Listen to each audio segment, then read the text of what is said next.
So what should I be checking for before I buy a used vehicle? Yeah, some of the things is tires. You want to make sure that all the tires match up and that it has a lot of tread in there. Some of them will give you a date of when it was produced as well. And since we're on this topic here, you want to look at the brake rotors themselves. So if you look inside there, you can kind of see how smooth this brake rotor is.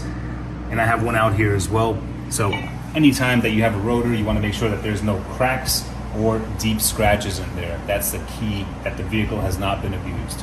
Keep your head underneath and make sure that there's no oil leaks.